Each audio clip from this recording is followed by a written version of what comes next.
The following video is rated PG-13 for mild sexual humor about Pokemon, so you might want to sit this one out, okay, Mom?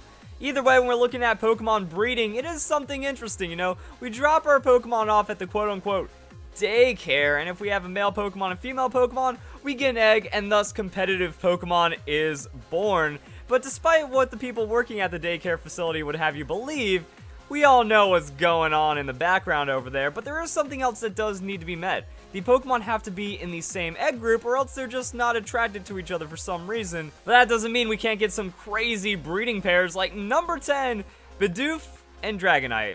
Yeah, that can happen. So if you have a Bidoof with good IVs and you need a strong Dratini, that option is always on the table, and while it is hard to imagine any Pokemon wanting to mate with a Bidoof, especially a powerful Pokemon like Dragonite, I mean, it's a dragon Pokemon that is feared by many people and regarded as an incredibly powerful beast. Nope, they're in the Water 1 egg group, so they can breed, and that's really all you need to know about it. It's going to show the extent of this video. We're going to find those awkward egg group pairings, and then we're going to laugh at it, or at least just feel very disturbed and maybe even question ourselves a bit for considering it. But that's Bidoof, guys, and that's going to be our hilarious one for the list. But number 9, we have Feebas and Scrafty. Would you believe that both of these Pokemon are in the Dragon Egg group? Me neither, but it happens, and no matter how you think about it, it just doesn't go well. Female Feebas and then a male Scrafty? No. How about a male Feebas and a female Scrafty? I mean, it's a fish and an emo kid. And it makes another fish or emo kid. Ugh. Okay, so number 8 on the list, we have Muck and anything in the Amorphous group. Mostly because it's the most amorphous Pokemon in the group, also it's effectively sentient sludge, so it's just going to kind of ooze over the other Pokemon and look something like this. And that's not really pleasant at all, so Muck with anything is just going to be on the list because of that. And there you go, guys. That's how babies are made. Oh, wait a second. Gardevoir is an amorphous Pokemon?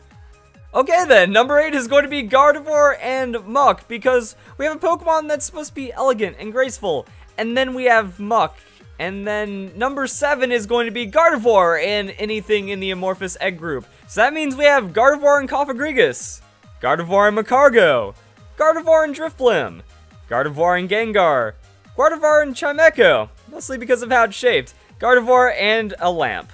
So no matter what fetish you have, Gardevoir is going to be there with some Pokemon in the Amorphous Egg group to make sure that those desires are met.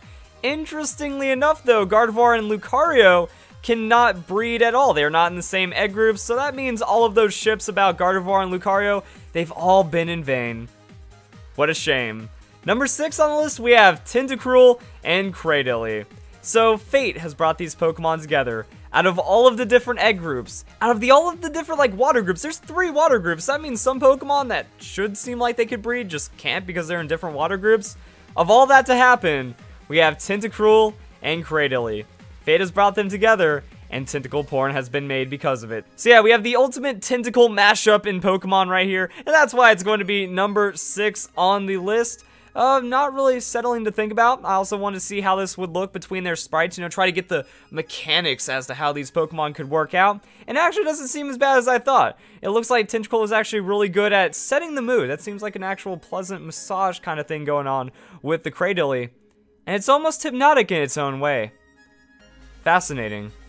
Which brings us to number 5 on the list, Shedinja and Ditto. So Ditto is already heavily joked about in the Pokemon community as the ultimate Pokemon that'll have sex with anything, because that's what it's good for. Throw a 6 IV Ditto into the daycare center and now you're going to have competitive Pokemon in no time, and it'll just keep those eggs coming.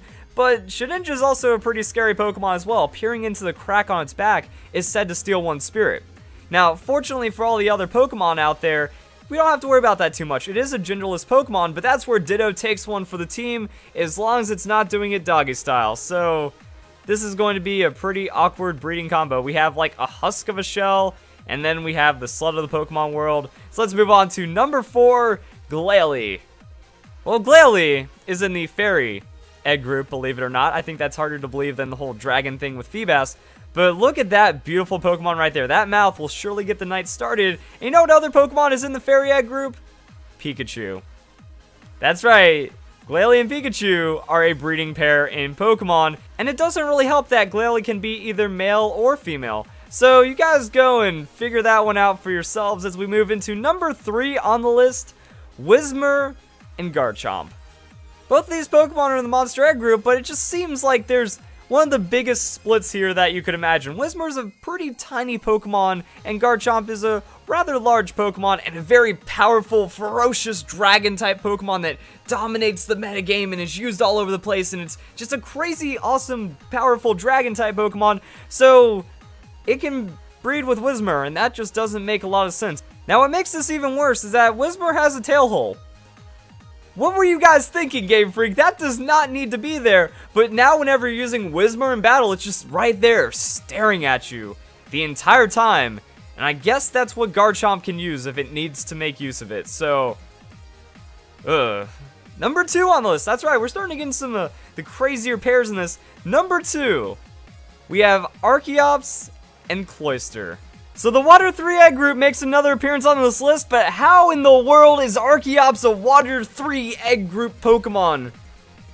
That means, where does it, okay then, so now we have to think about the Pokemon themselves. Like, Archeops doesn't seem like it's going to be that great of a breeding Pokemon in general, that it seems a little bit out of shape, and it has the Defeatist ability, which can only lead to bad things in bed, but then it also has like a really awkward animation. Like, have you seen this Pokemon's animation? It looks like it's struggling to fly, and it's kind of like just flailing around and stuff. So when you add Cloyster into the mix, oh, I'm sorry, I didn't know you guys were.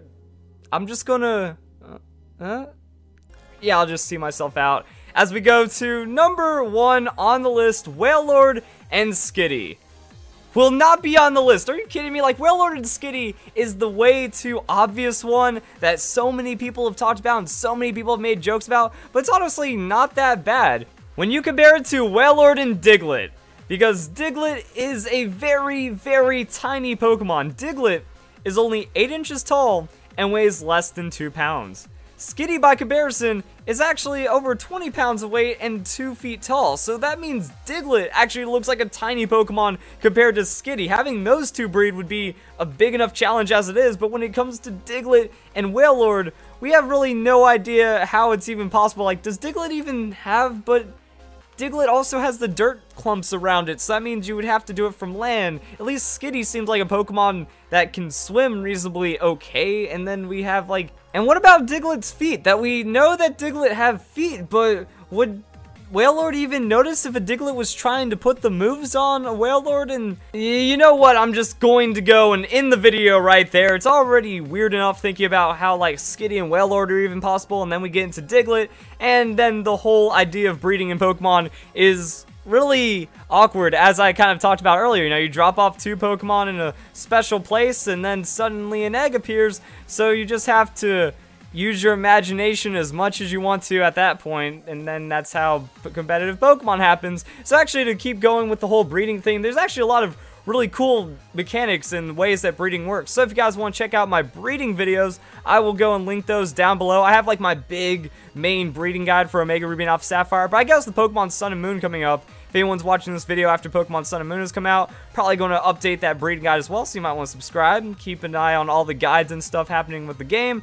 This helps out with like shiny Pokemon and competitive Pokemon, and then that's pretty much the underlying effect of breeding, which in the end of the day is just some silliness between a boy Pokemon and a girl Pokemon that like each other very much. So I was also thinking about like how weird this video was, because it's a cool idea. Talking about breeding pairs is something really interesting, and it does have that trivia information behind it, but trying to figure out how to do it, you know, you could do it in a really boring way, like this Pokemon and this Pokemon, they look silly. This Pokemon shouldn't have sex with that Pokemon. And then you go to the next one.